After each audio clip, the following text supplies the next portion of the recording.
Shalom Aleichem, dearest friends, my brothers and sisters in the most wonderful and important initiative, the Bas Melech, the Lost Princess initiative that is bringing so much light into the world, paving the way for so much clarity in terms of what we're supposed to be doing in this world. And to my dear Chaver Rabbi Yaakov Klein, I approach the following few minutes with you, Bechilu Berada, with fear and trepidation. Now that's hopefully true whenever there's an opportunity to share words. But specifically when it comes to somehow putting words into a description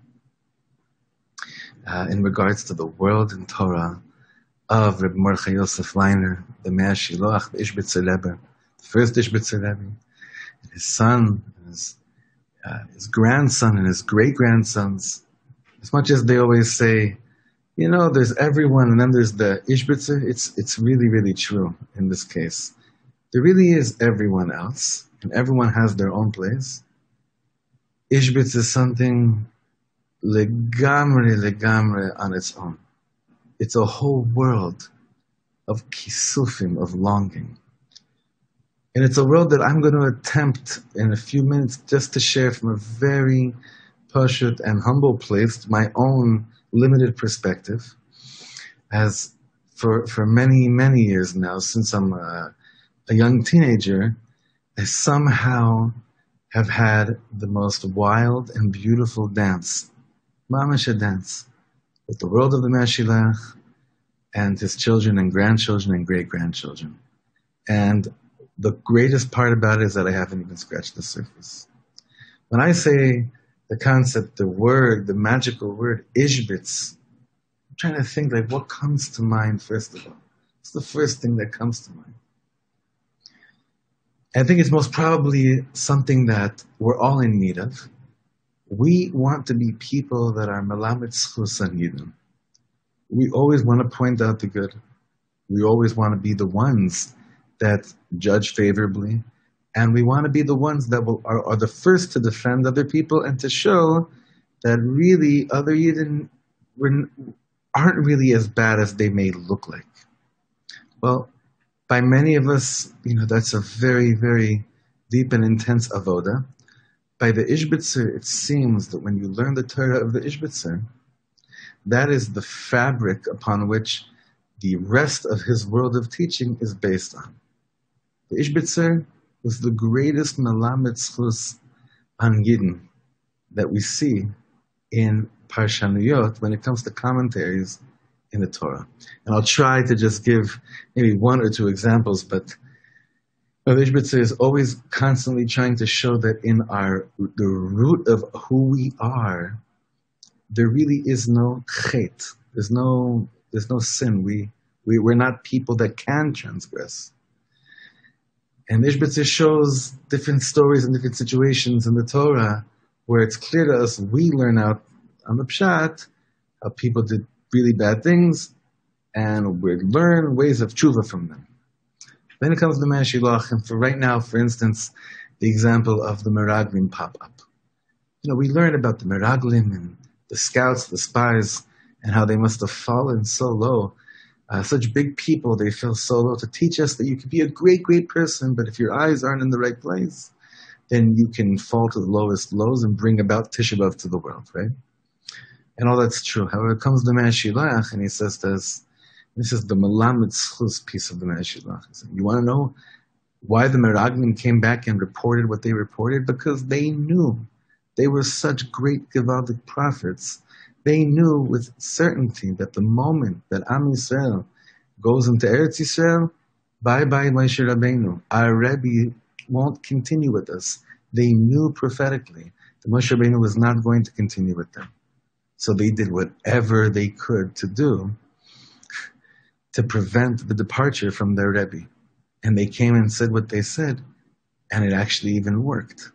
It gave them another 40 years with their Rebbe. The rest of the story, we know how the rest of the story goes. But isn't that a beautiful thing? That a tzaddik chooses to look at the world of the Torah with these eyes. So these eyes of the Ishbitzer Gevalta, they need it today.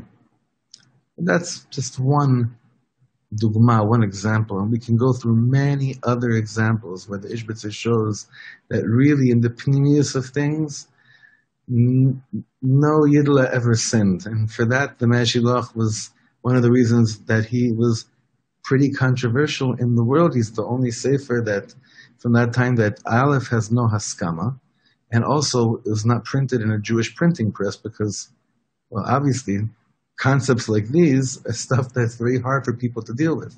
But we know what happens with the great eclectic minds like the Ishbitz. People have a hard time dealing with great eclectic minds, but the Ishbitz, I wouldn't even say eclectic. Eclectic is even a prost word to use. The Ishbitzer is beneath the surface. If I had to choose one more nekuda to focus on, to give a little bit of an introduction to the Mea Shilach, is a constant theme throughout the teachings of the Mea Shilach is a completely revolutionary approach to prayer. When I think of the concept of davening, of prayer, I look at it as if something happened to me. I had a cheshek, I had a ratzon, I brought it about, it went up, and thus I caused God to open the gates, and whatever it is. But basically it's me, it's my initiative, and I'm bringing it forth to Hashem. The Ishbitz says in Parshas Vayera, it has to do with the birth of Yitzchak Avinu. Hashem pagad asar kashamar, v'yas Hashem kasher diber. It's a long Torah in there, but it's the nekuda there is that davening is not that I daven for something and God answers, is that somewhere in my shoresh neshama, I hear God saying, I want you to pray for this. And that's what causes me to daven a gevalt over something. So my prayer is really a response to God's prayer from me, to me, a request from me.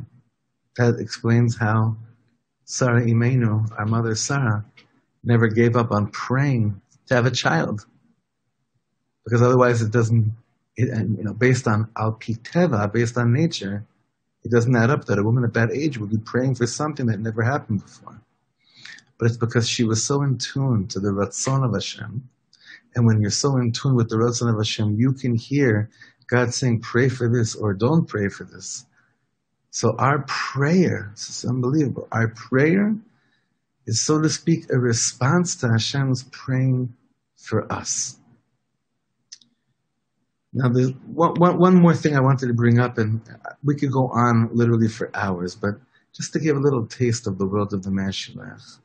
And I'm not doing it justice at all, it's just sharing a little bit of what this dance, like I mentioned before, has been like for me. There's one moment, everyone always asks you, if you could be alive at one moment, one scene from the Torah Kedosha, what would it be? So after you learn the Mea Shilach, it's pretty hard to come up with any other scene other than the moment that Yosef HaTzadik reveals himself to his brothers in Parshat Vayigash. Ani Yosef ha'od avichai. What the Mea Shilach does to us in the Perush on Vayigash, which is known as, that's the Ishbitz's, the Ishbitzer has, he's the Rebbe in every Parsha, but there's two main Parshas, and you'll have hopefully many opportunities to learn this Vayigash and Pinchas, where the Ishbitzer, you can't really understand Pnimius HaTorah without, and in a really guided way, without the Ishbitzer on Vayigash and the Ishbitzer on Pinchas. So in Vayigash, when the Ishbitzer says that moment that Yosef HaTzadik reveals himself to his brothers, and Yosef ha'od avichai, he takes us in on the emotional reaction that was taking place within the hearts of the brothers. What did they realize the moment that they were standing before Yosef HaTzadik and he revealed himself to be their brother? Ishbitz says that what's going to happen when Mashiach comes and there'll be a removal of every single Masach HaMavdil, every single dividing screen, and anything which brought about any form of concealment. All that's going to fall down, and we're going to realize that which looked to me like a foreign king or concealment, any form of hastara, any form of the anti-hashgacha world, all that's going to just cease to exist. And we'll realize that what was behind that face, that mask, was really the Ribono Shel Olam Be'atzmo. And the Ishbitz explains how the closest we'll ever get to tasting what it's going to be like when Mashiach comes, B'Korav Mamish, is found in that moment of Ani Yosef Ha'ot Avichai. When the Meir Shilach just says it in just those precious few lines, he brings you right there. And he makes you long for Mashiach in ways that no one else can bring it about. That visualization, that internalization is something, it's something that makes everything worth this long journey.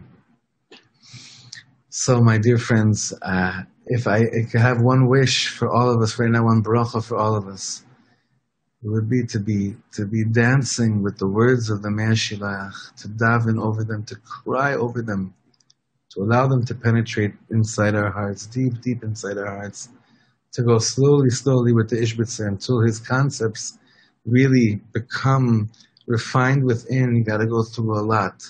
It's a journey, and it's hard, but gewalt is it worthwhile. Bracha v'atzlacha.